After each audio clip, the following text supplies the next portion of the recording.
The sound of fabric tearing echoed through the million-dollar ballroom like a gunshot. Mrs. Victoria Blackwell had just ripped my uniform in front of 20 of the most powerful people in New York City. She thought she was putting a disrespectful black maid in her place.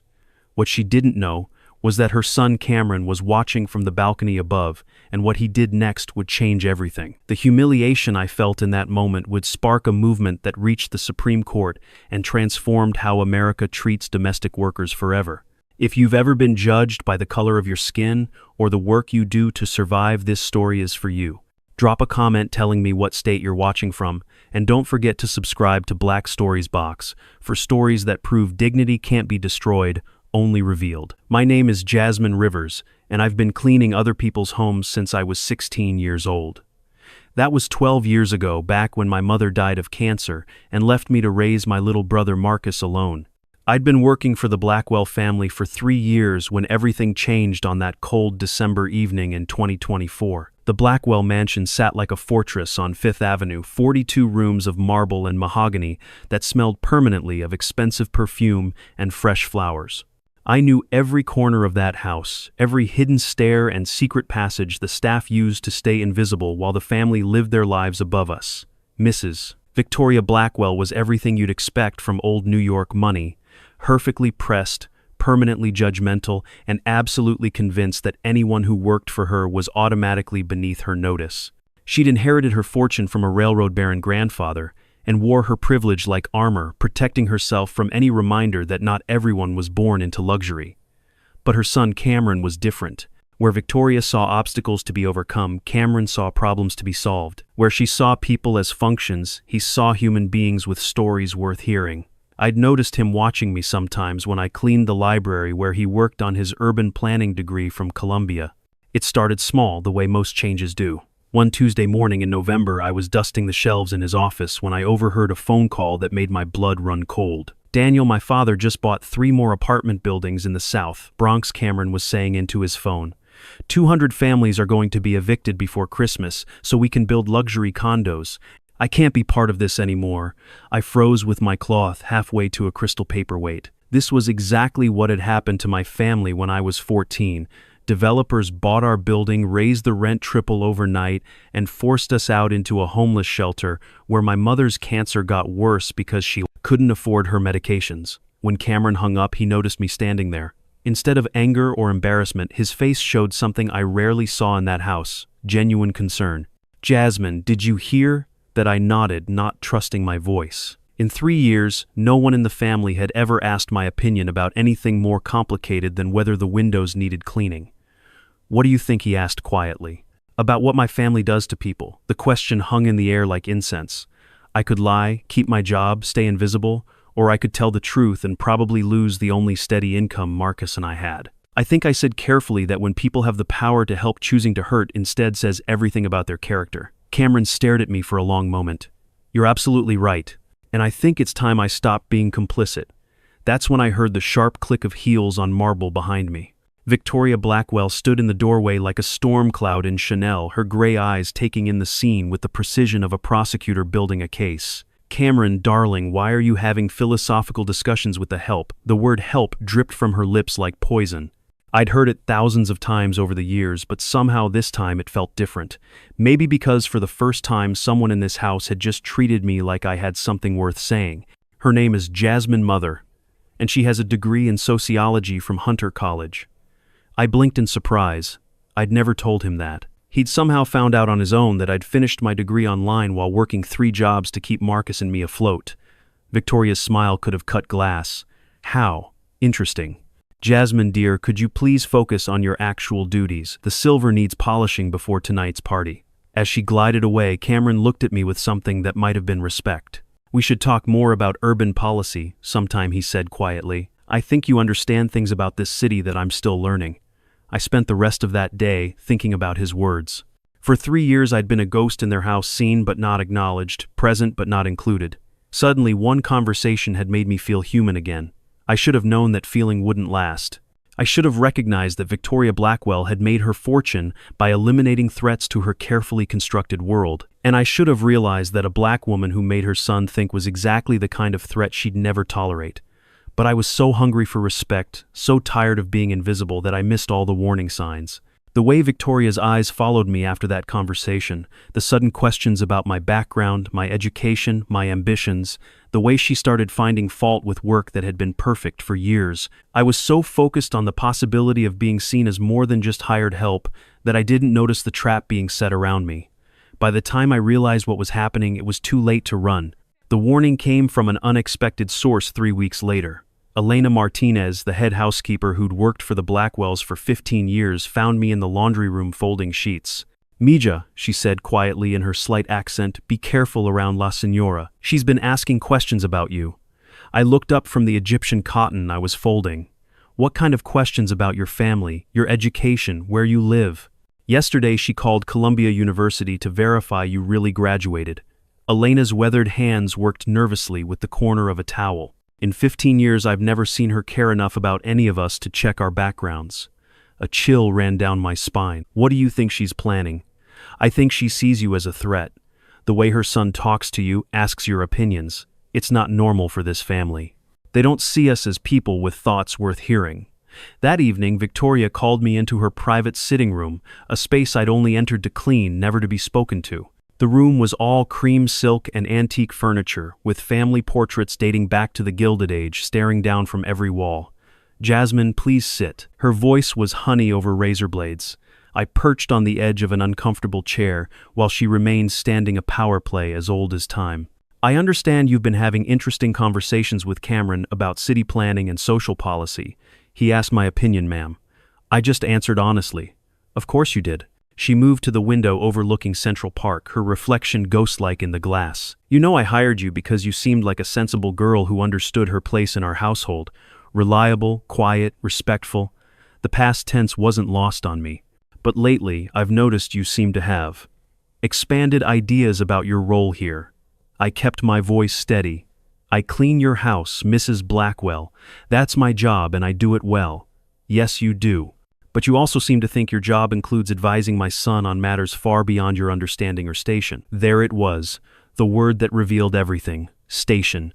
As if human worth was determined by the work you did to survive. Cameron asked what I thought about housing policy. "I have a degree in sociology and I've lived through gentrification personally." I gave him an educated perspective. Victoria turned from the window, her smile sharp enough to draw blood.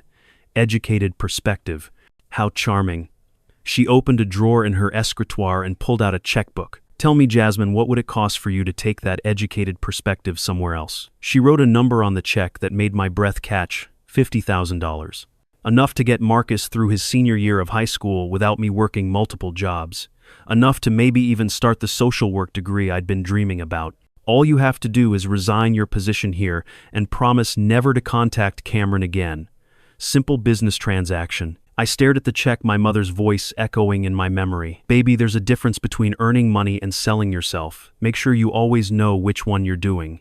I stood up slowly and pushed the check back across her desk. "I'm not for sale, Mrs. Blackwell." Her mask of civility slipped just enough to show the steel underneath.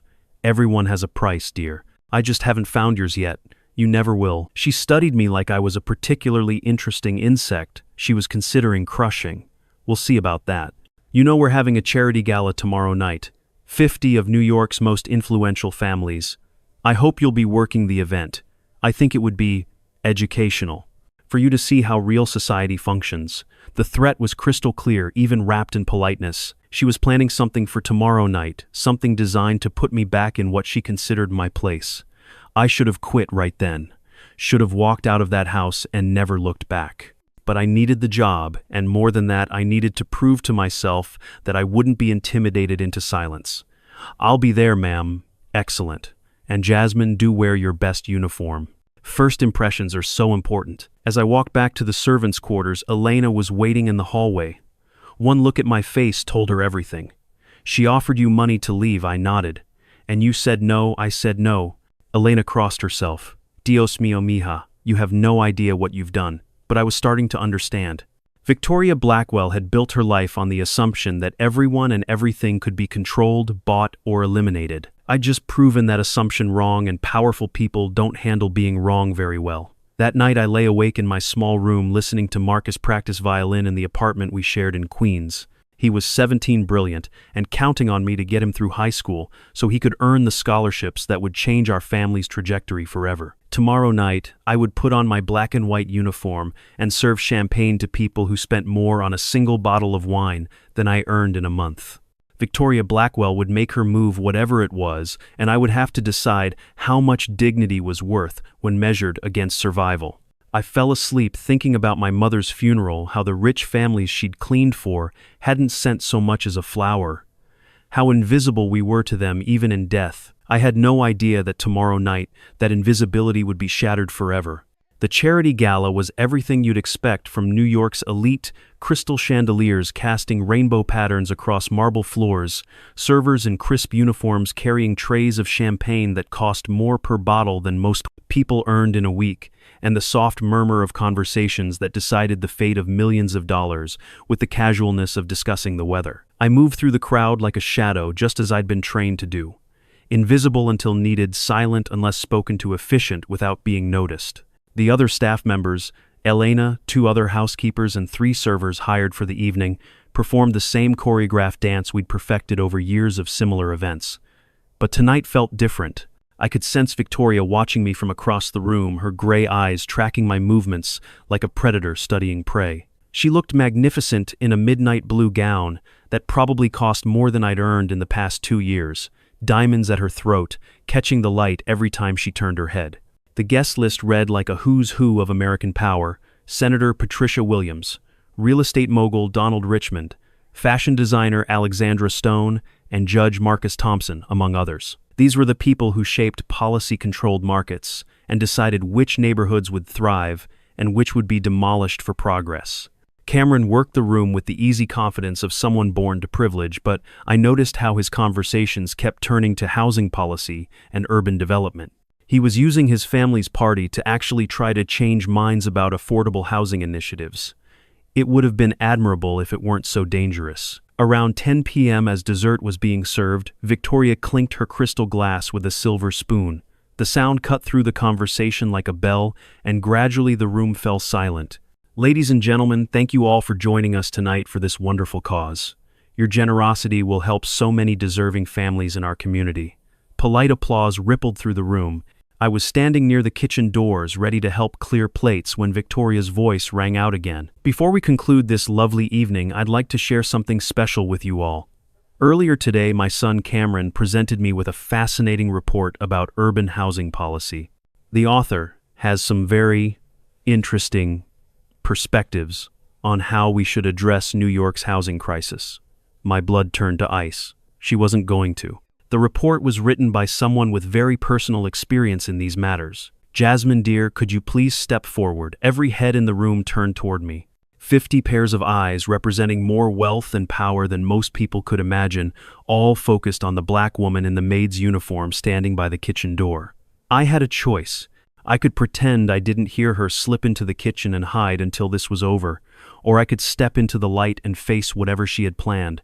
My mother's voice whispered in my memory, "Stand up straight, baby. You're worth just as much as anybody in any room you enter." I walked forward, my footsteps echoing on the marble floor.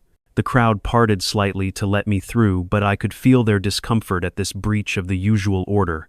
Servants weren't supposed to be acknowledged at events like this, much less invited to participate. "Everyone, this is Jasmine Rivers, one of our household staff. Jasmine has a degree in sociology from Hunter College, which apparently qualifies her to advise my son on complex urban policy matters." The condescension in her voice was surgical in its precision, designed to cut without appearing openly cruel. A few people in the crowd shifted uncomfortably, but most just stared with the kind of fascinated attention usually reserved for car accidents. "Jasmine, why don't you tell our guests about your unique perspective on housing development in New York?" It was a trap, beautifully constructed. If I stayed silent, I'd look foolish and confirm her narrative that I was presumptuous for having opinions above my station. If I spoke, she'd find ways to twist my words into evidence that I didn't know my place. But as I looked around the room, I saw something that gave me courage. Senator Williams was leaning forward with genuine interest. Judge Thompson had put down his wine glass and was giving me his full attention. Alexandra Stone was watching with the sharp focus of someone who recognized another person fighting to be heard in spaces where they weren't welcome. I think I said clearly that housing policy should be informed by the people who actually need housing, not just the people who profit from building it. A murmur ran through the crowd. Victoria's smile tightened almost imperceptibly. How fascinating. And what makes you think your personal experiences qualify you to advise people who've spent their careers in urban development? Because I've lived through what bad policy looks like. I've been evicted by developers who bought buildings specifically to push out working families. I've slept in shelters and watched my mother die partly because she couldn't afford medication after we lost our affordable housing. The room had gone completely silent now. This wasn't the polite, abstract discussion of poverty they were used to at charity events. This was raw, personal truth spoken by someone who'd lived it. I don't think my experiences make me more qualified than experts, I continued, but I think they make me a necessary voice in conversations about policy that affects people like me. Senator Williams began to clap slowly and deliberately. Judge Thompson joined her, then Alexandra Stone. Within seconds, half the room was applauding, and I realized that many of these powerful people had been waiting for someone to speak truth to their carefully constructed worldview. But Victoria Blackwell wasn't finished with me yet. Victoria raised her hand for silence, her diamond bracelet catching the light like a weapon. The applause died away, but I could see that something had shifted in the room. What she'd intended as a humiliation had backfired spectacularly. "How wonderfully articulate," she said, her voice dripping with false sweetness.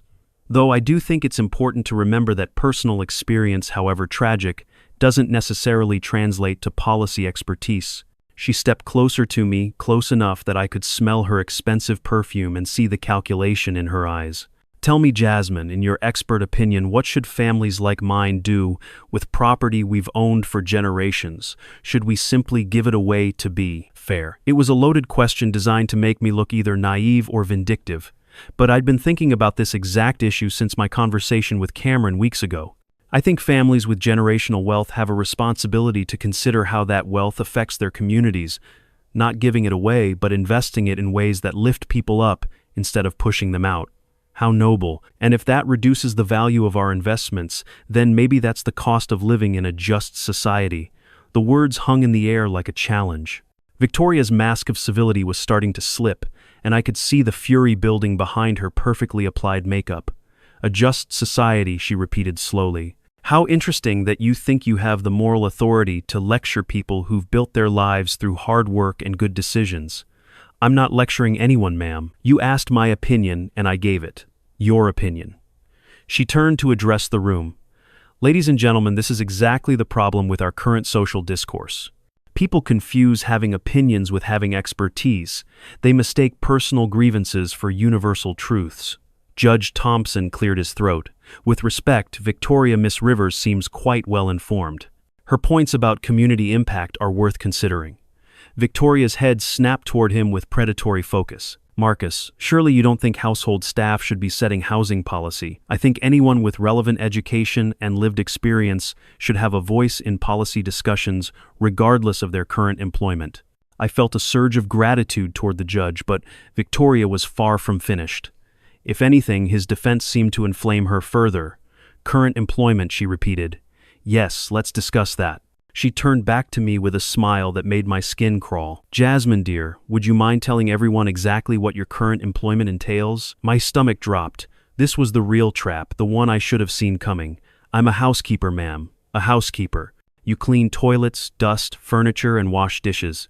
And you think this qualifies you to advise my son on multi-million-dollar development projects?" The room was silent again, but this silence felt different, uncomfortable, charged with tension. I could see people looking at each other, uncertainly unsure whether they were witnessing righteous correction or calculated cruelty. "My current job doesn't define my intelligence or my right to have opinions about issues that affect my life. Your right to have opinions, certainly, but your right to influence policy that affects millions of people, I think that requires just a bit more qualification than a sociology degree and some unfortunate personal experiences." Cameron appeared at my side as if from nowhere. I hadn't seen him approach, but suddenly he was there, his presence both protective and challenging. "Mother, that's enough." "Enough, Cameron. I'm simply helping our guest understand appropriate boundaries. Something you seem to have forgotten. The only person who's forgotten appropriate boundaries is you." The words cracked across the room like a whip. Conversations stopped mid-sentence, glasses paused halfway to lips, and even the servers near the walls stopped moving. "Excuse me, you brought Jasmine out here to humiliate her because she had the audacity to be smart and educated while working as our housekeeper. You're trying to shame her for having thoughts and opinions while doing the work that keeps our house running." Victoria's composure finally cracked completely. "How dare you speak to me that way in front of our guests? How dare you treat another human being like this in front of anyone I wanted to disappear to melt into the marble floor and avoid being the cause of this family explosion?" But I also felt something I hadn't experienced in years, the sensation of someone powerful choosing to stand with me instead of against me. "Cameron, you're embarrassing yourself in this family." "No, Mother. You're embarrassing this family. And you're doing it by showing everyone exactly who you really are when you think no one important is watching." Victoria's eyes were blazing now, all pretense of civility abandoned. "Fine. If you want to defend the help so badly, maybe you should remember what happens to people who forget their place in this house." She turned to me with venom in her voice. "Jasmine, you seem to have forgotten that you work for this family. You are not a member of this family. You are not a guest at this party. You are an employee who has dramatically overstepped her bounds." Her voice was rising now, carrying clearly to every corner of the room. "So let me remind you exactly what your place is." She reached out and grabbed the collar of my black uniform dress. I felt the fabric strain against her grip, heard the first small sound of threads giving way.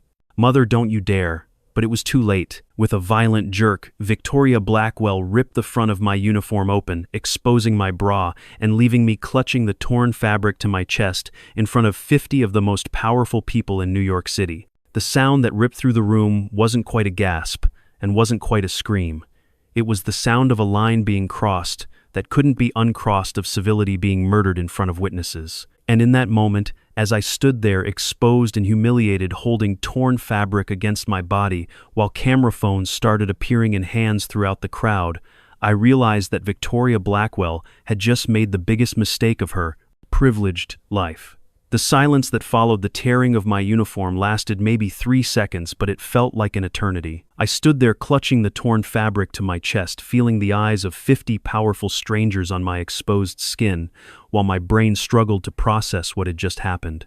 Then Cameron moved. He stripped off his tuxedo jacket in one fluid motion and stepped forward, wrapping it around my shoulders and pulling me close enough that I could smell his cologne and feel his protective fury radiating like heat. "Everyone out," he said quietly, but his voice carried to every corner of the ballroom.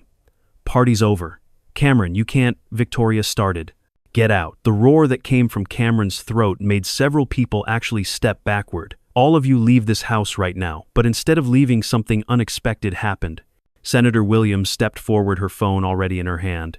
"Mrs. Blackwell, what you just did was assault. I'm calling the police." "Don't be ridiculous, Patricia. This is a private family matter. This is a criminal act witnessed by dozens of people. You physically attacked a woman because she had the audacity to be intelligent while working in your house." Judge Thompson was also reaching for his phone. "Victoria, I've known your family for 20 years. This is the most disgraceful thing I've ever witnessed. I found my voice, though it came out smaller than I intended. I want to press charges." The words seemed to hang in the crystal bright air of the ballroom. Victoria's face went white, then red, then white again. "You can't be serious." "It was just a uniform. It was assault," Senator Williams said firmly. "Witnessed by 50 people, including a federal judge and a United States senator." Cameron's arm tightened around me. "Jasmine, are you sure this is going to be complicated?" I thought about my mother dying in a hospital bed she couldn't afford because we'd been pushed out of our home by people exactly like Victoria Blackwell. I thought about Marcus practicing violin in our tiny apartment, dreaming of a scholarship that would lift him out of the cycle of working multiple jobs just to survive. I thought about all the other domestic workers, invisible and voiceless, who'd been humiliated by employers who saw them as property rather than people. I'm sure. Within 20 minutes, the police arrived.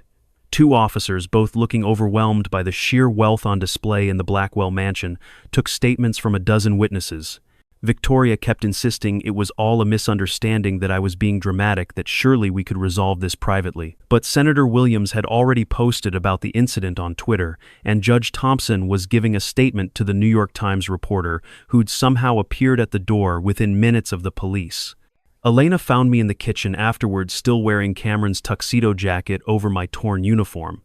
She hugged me fiercely, whispering in Spanish prayers I didn't understand but felt in my bones. "You did the right thing, mija. Someone had to stand up to her. I might lose my job. We might lose our apartment.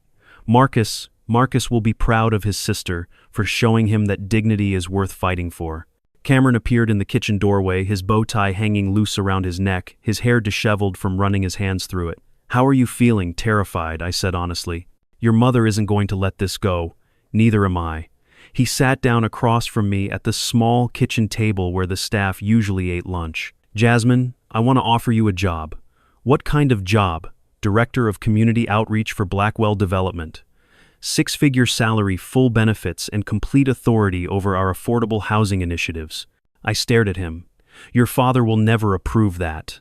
My father's been trying to get me more involved in the business for years." When I tell him that my first act as head of community development is hiring the woman who's about to become the face of workers' rights in New York, he'll either fire me or promote me.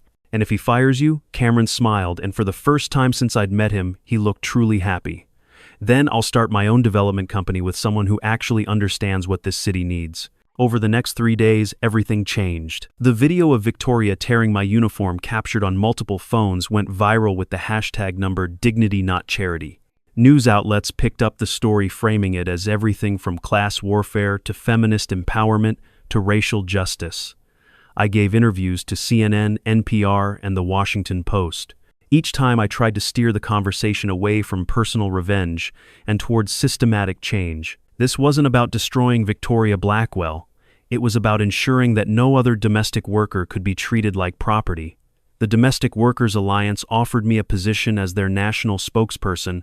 Columbia University invited me to speak at their Urban Policy Forum. 3 different literary agents wanted to represent me for the book deal they were sure would follow. But the most meaningful response came from an unexpected source. On Thursday morning, my phone rang with a number I didn't recognize. "Is this Jasmine Rivers?" "Yes." "Who's calling?" "This is Isabella Santos. I saw the news coverage of what happened at the Blackwell house." I didn't recognize the name, but something in her voice was familiar. "I wanted you to know that what Victoria did to you, she did to me 15 years ago. Not exactly the same way, but the public humiliation, the attack on my dignity because I didn't stay in the role she assigned me. I'm sorry that happened to you. I was her daughter-in-law then, married to her older son Richard before he died in that car accident. Victoria never thought I was good enough for the family because I came from a working-class Puerto Rican family in the Bronx. The pieces clicked into place. You're Richard's widow. I was. And when I tried to stay involved in raising Cameron after his father died, Victoria made it clear that my services were no longer needed. She attacked my character, questioned my motives, and eventually had me legally banned from seeing the boy I'd helped raise for 5 years. My heart ached for this woman I'd never met. That must have been devastating. It was. But seeing you stand up to her, seeing Cameron finally find the courage to defend someone she was trying to destroy, it gives me hope that the family isn't lost entirely. What do you mean? I mean that Richard would be proud of the man his son is becoming, and he would be ashamed of what his wife has become. After I hung up, I sat in my apartment thinking about families and legacy, about the people who shape us, and the people we choose to become despite them. Cameron had chosen to be different from his mother. The question now was whether I had the courage to build something new from the ruins of what she'd tried to destroy. The courtroom was packed with reporters, activists, and curious onlookers who'd followed the story since the viral video first appeared. Judge Margaret Foster, a black woman in her 60s who'd fought her own battles against discrimination in the legal profession, presided over what the media had dubbed the trial of the decade. Victoria sat at the defendant's table in a conservative gray suit, her usual diamonds replaced by simple pearls, her lawyer whispering urgently in her ear. She looked smaller, somehow diminished by the weight of public scrutiny and legal consequences she'd never imagined facing. I testified for 2 hours, describing not just the night of the gala, but the systematic pattern of psychological intimidation that had led up to it. Victoria's lawyer tried to paint me as an opportunist, someone seeking fame and fortune by exaggerating a simple misunderstanding. But then the witnesses testified. Elena described years of watching Victoria humiliate staff members, particularly women of color, with calculated cruelty disguised as standards of excellence. Senator Williams testified about the deliberate nature of the attack, how Victoria had orchestrated the entire evening to maximum damage to my dignity and reputation. Most damaging was Cameron's testimony. He spoke quietly but clearly about growing up in a house where domestic workers were treated as invisible, about gradually realizing that his mother's behavior wasn't normal or acceptable, and about the moment he decided he couldn't be complicit in her cruelty anymore. She didn't tear Jasmine's uniform in a moment of anger, he said, looking directly at his mother. She planned it. She wanted to hurt someone who'd made her feel intellectually inferior, and she wanted to do it in front of an audience that would amplify the humiliation. Victoria's lawyer tried to argue that this was a family dispute blown out of proportion by social media and political opportunists. But when the prosecution played the audio recording from Elena's phone, Victoria planning her attack the day before the gala, the defense essentially collapsed. The jury deliberated for less than 3 hours before returning with a guilty verdict on charges of assault, intentional infliction of emotional distress, and civil rights violations. Victoria was sentenced to 6 months in county jail, 2 years of probation, and mandatory anger management and sensitivity training. But the criminal case was just the beginning. The civil lawsuit brought by the Domestic Workers Alliance with me as the lead plaintiff resulted in a $15 million settlement and a consent decree requiring the Blackwell family to implement specific labor protections for all household employees. More importantly, it sparked legislation. The Jasmine Rivera Domestic Workers Protection Act passed in New York, New Jersey, and Connecticut, establishing minimum wage requirements, anti-discrimination protections, and formal complaint procedures for household employees. 3 months after the trial, I started my new job as Director of Community Development for Blackwell Enterprises. The company Cameron now ran after his father decided to step back and let his son lead the transformation of the family business. Our first project was converting the Blackwell mansion into affordable housing units while preserving its historical architecture. Victoria, when she was released from jail, would be moving to a modest apartment on the Upper West Side, funded by the family trust, but no longer living in the symbol of the wealth and power she'd abused. Cameron and I worked together every day, and slowly, carefully, something deeper than professional respect began to grow between us. It wasn't the fairy tale romance the tabloids tried to manufacture. It was something more real and more complicated. Two people from different worlds trying to build something better from the wreckage of old prejudices and inherited pain. On a warm evening in June, exactly 6 months after the night that changed everything, Cameron found me on the roof garden of what had once been his family home and was now becoming housing for 24 working families. "Do you ever regret it?" he asked, settling beside me on the bench overlooking Central Park. The lawsuit, the publicity, all of it. I thought about the question carefully. The past 6 months had been the most difficult and most rewarding of my life. I'd been attacked by conservative media as an opportunist, praised by progressive activists as a hero, and scrutinized by everyone as a symbol of something larger than myself. "I regret that it was necessary," I said finally. "I regret that your mother felt like she had to destroy me, to feel secure in her own worth. I regret that it took a viral video to make people pay attention to how domestic workers are treated. But not the standing up part, never the standing up part." Cameron reached for my hand and I let him take it. 6 months ago, this moment would have been impossible. The son of privilege and the woman who cleaned his house sitting together as equals, planning a future that honored both justice and love. "My mother asked to see you," he said quietly. I turned to look at him in surprise. "What, she's in counseling now, working through some things about class and race and control. Her therapist thinks it might be helpful for her to apologize properly, in person." I'd been dreading and hoping for this moment in equal measure. "What do you think? I think she needs to face what she did, and I think you deserve to hear her acknowledge it."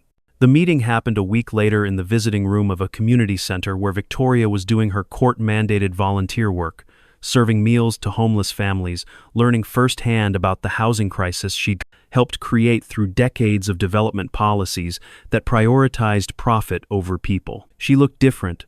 Older, softer somehow, her famous composure replaced by something that looked almost like humility. "Jasmine," she said quietly when I sat across from her, "thank you for coming. I'm here because Cameron asked me to be. But I'm listening." Victoria nodded, her hands clasped so tightly in her lap that her knuckles were white. "I've been in therapy for months trying to understand how I became someone who could do what I did to you." She looked up, meeting my eyes for the first time. I was raised to believe that worth was determined by position, that some people were simply born to serve and others to be served. I was taught that questioning that order was dangerous, that people like you were threats to people like me. And now I know that the only threat you represented was to my ignorance. You reminded me that intelligence and dignity aren't distributed according to bank balances or family names. And instead of learning from you, I tried to destroy you. The apology she offered was thorough, specific, and clearly the result of months of painful self-examination. She didn't ask for forgiveness, didn't try to minimize the harm she'd caused, and didn't make her growth contingent on my absolution. When she finished speaking, I sat quietly for several minutes processing everything she'd said. "Mrs. Blackwell," I said finally, "I accept your apology, not because I'm required to forgive you, but because I choose to believe people can change. Even people like me, especially people like you. You have resources and connections and influence. If you really want to make amends, use them to ensure that what you did to me never happens to anyone else." 3 months later, Victoria Blackwell testified before Congress in support of federal domestic workers' rights legislation. The woman who had once torn my uniform to remind me of my place now stood in the halls of power, arguing that every worker deserved dignity, respect, and legal protection. It wasn't a complete transformation. People don't change overnight, and privilege is a hard habit to break. But it was a beginning. 2 years after that terrible night in the ballroom, I stood in the same space, now converted into a community meeting room, addressing a group of domestic workers who were learning about their rights under the new protection laws. "The most important thing to remember," I told them, "is that your work has dignity regardless of how other people treat you. You are not your job, but your job is honorable and necessary, and anyone who tells you otherwise is wrong." A young woman in the back raised her hand. "But what do you do when they make you feel like you're nothing? When they treat you like you're invisible?" I thought about that question, about the years I'd spent moving through other people's houses like a ghost seen, but not acknowledged, present but not valued. You remember that their inability to see your worth doesn't diminish it. You document everything you know, your rights, and you never let anyone convince you that their prejudice is your reality. After the meeting, Cameron found me in the kitchen, the same kitchen where Elena had comforted me after Victoria's attack, now part of the community center that served the neighborhood. "How was the session?" "Good. Hard, but good. These women have stories that make what happened to me look minor. Every story matters, including yours." Cameron had proposed to me 6 months earlier, not with a massive diamond and a photographer to capture the moment for social media, but quietly, privately, in the little apartment Marcus and I shared in Queens. He'd asked me to marry him not despite our different backgrounds, but because of what we'd learned together about building something real from honest foundations. The wedding was next month. Not the society spectacle his mother would have once demanded, but a gathering of the people who'd supported us through the hardest moments of our relationship. Elena would walk me down the aisle since my mother couldn't be there. Senator Williams was officiating. Isabella Santos was flying in from Puerto Rico, where she now ran a nonprofit supporting working families. Even Victoria would be there, not as the matriarch controlling every detail, but as a guest who'd earned her place through changed behavior rather than inherited privilege. Marcus had graduated valedictorian of his high school class and was starting at Juilliard on a full scholarship, his violin playing, having opened doors our mother had only dreamed of. He'd grown from a scared teenager into a confident young man who spoke fluent Spanish with Elena, debated urban policy with Cameron, and never seemed embarrassed to introduce me as his sister, even to his wealthy classmates. "Are you happy?" Cameron asked the question he'd been asking me regularly as we planned our future together. I considered it seriously, as I always did. Happiness had been such a luxury for so long that I'd almost forgotten to recognize it when it arrived. "I'm happy," I said, and realized it was completely true. Not because everything is perfect, but because we're building something good together, something that matters. The community center was thriving. The affordable housing project had a waiting list of families eager for homes they could actually afford.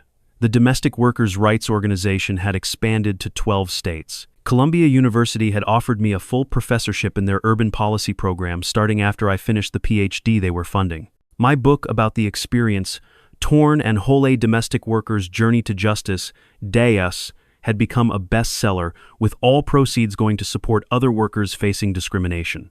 But the most meaningful change was harder to quantify. It was in the letters I received from women who'd found the courage to speak up about mistreatment because they'd seen me do it. It was in the policy changes that protected thousands of workers whose names would never be known. It was in the slow, persistent shift in how society thought about the value of care work and the people who performed it. As Cameron and I walked home that evening past the bodega where I used to buy groceries with food stamps through the neighborhood where I'd grown up poor but never broken, I thought about my mother and what she would have made of this life I'd built. She would have been proud, I think, not because I'd married into wealth or achieved fame, but because I'd held on to the values she'd taught me about dignity and worth and standing up for what's right. "Your mother is watching," Cameron said quietly, as if he'd read my thoughts. "How do you know? Because you become more like her every day. And from everything you've told me about her, she was exactly the kind of person who would have changed the world if she'd had the chance." I stopped walking and looked at him, this man who'd chosen love over loyalty, justice over comfort, growth over the easy path of inherited privilege. She did change the world. She raised me. We walked the rest of the way home in comfortable silence, two people who'd learned that the most powerful transformations happen not in dramatic moments caught on camera, but in the quiet daily choice to treat each other with dignity, to use whatever privilege we have in service of those who have less, and to never let anyone convince us that some people matter less than others. The uniform Victoria Blackwell had torn that night was framed now hanging in the offices of the Domestic Workers Alliance, not as a trophy but as a reminder that our worth is not determined by what others do to us but by how we choose to respond. And every day, in small ways and large ones, we were choosing dignity, justice, and love. 3 years later, I stood before the United Nations General Assembly in New York, addressing delegates from 193 countries about domestic workers' rights as a fundamental human rights issue. "Honorable delegates," I began, my voice carrying clearly through the vast hall. 3 years ago, I was cleaning toilets in a mansion on Fifth Avenue. Today, I speak to you as living proof that every person, regardless of the work they do, deserves dignity, respect, and the opportunity to be heard. The transformation hadn't been easy or complete. Change never is. But it had been real, measurable, and lasting in ways that still amazed me. The Domestic Workers Protection Act had been passed in 18 states with federal legislation pending. Over 2.3 million domestic workers now had legal protections that hadn't existed before that terrible night in the Blackwell ballroom. The Supreme Court had upheld the constitutionality of the law in a landmark 7-2 decision that Justice Ketanji Brown Jackson called a recognition that dignity in the workplace is not a privilege to be granted but a right to be protected. Cameron and I had been married for 2 years now, living in a renovated brownstone in Brooklyn that we'd bought with the proceeds from my book. Not the grand estate his family had expected him to inherit, but a home filled with the friends we'd chosen and the work we'd built together. The Blackwell mansion had been fully converted into affordable housing with a community garden where Victoria's rose beds used to be. 24 families now called it home, their children playing in the same rooms where I'd once cleaned in silence. Marcus had graduated from Juilliard and was touring internationally with a string quartet that specialized in contemporary classical music with social justice themes. He'd named his first album for Jasmine and dedicated it to my sister, who taught me that standing up is more important than fitting in. Elena had been promoted to Director of Staff Operations for the new community center, implementing the training programs that ensured no worker would face what I'd experienced. She'd started every monthly meeting the same way for 3 years. In this house, everyone is family. Victoria herself had undergone the most surprising transformation of all. After completing her jail sentence and probation, she'd used her social connections not to rebuild her old life of privilege, but to advocate for the domestic workers she'd once dismissed. She'd testified before Congress, spoken at conferences, and used her insider knowledge of wealthy families to push for policy changes from within the elite circles she'd once represented. She and I had developed what could generously be called a working relationship. Not friendship, too much had happened for that, but a mutual respect based on shared commitment to preventing other women from experiencing what I'd endured. She'd never asked me to forgive her entirely, and I'd never offered absolution I wasn't sure I could give. But we'd found a way to work together for something larger than our personal history. The most meaningful change, though, was in the stories I didn't hear about. The domestic workers who were treated with respect because employers knew they were being watched. The young women who pursued education because they'd seen that intelligence was valued regardless of economic circumstances. The children who grew up understanding that all work has dignity, all people have worth, and standing up for justice is always the right choice. Isabella Santos had become my unofficial mentor, teaching me how to navigate the complexities of being a public figure while staying grounded in the values that had brought me to activism in the first place.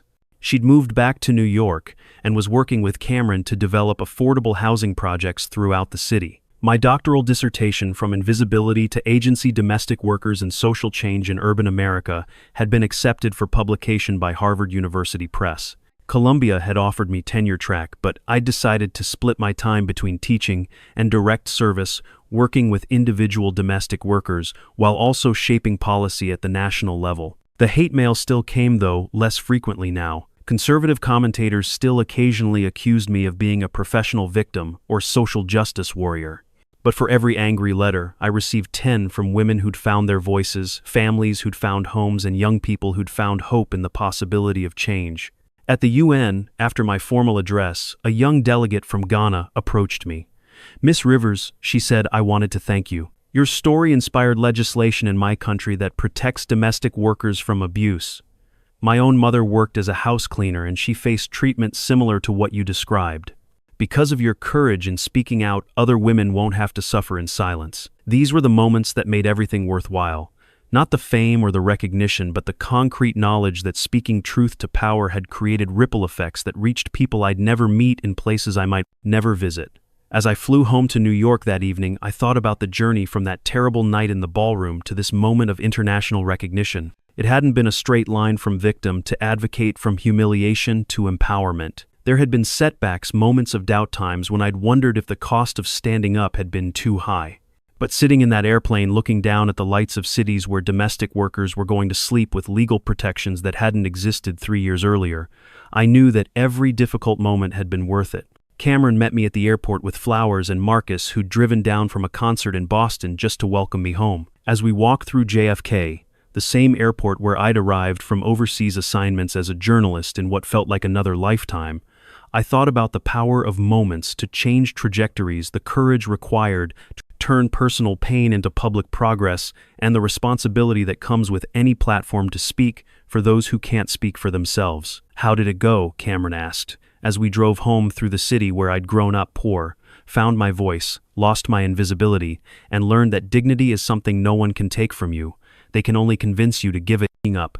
"It went exactly the way it needed to," I said, watching the familiar streets roll by. "The work continues." And it did.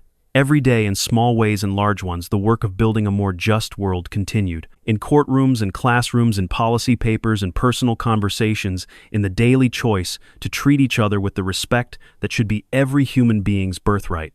The torn uniform was still framed in the Domestic Workers Alliance office, but it no longer represented just my humiliation. It had become a symbol of transformation, proof that what's meant to destroy us can become the foundation for something stronger, more beautiful, and more just than what came before. Sometimes the most revolutionary act is simply refusing to disappear when someone tries to erase you. Sometimes changing the world starts with changing one person's mind. And sometimes the torn places in our lives become the cracks that let the light in. Do you think I went too far fighting back the way I did, or should I have spoken up sooner before it got to that breaking point? I'd love to hear your thoughts in the comments below. And if you've ever faced discrimination or been made to feel invisible because of the work you do or where you come from, please share your story. Your voice matters, your experience counts, and your dignity is not up for debate. Subscribe to Black Stories Box for more stories about finding strength in the most difficult moments, and remember, you are never as powerless as someone tries to make you feel.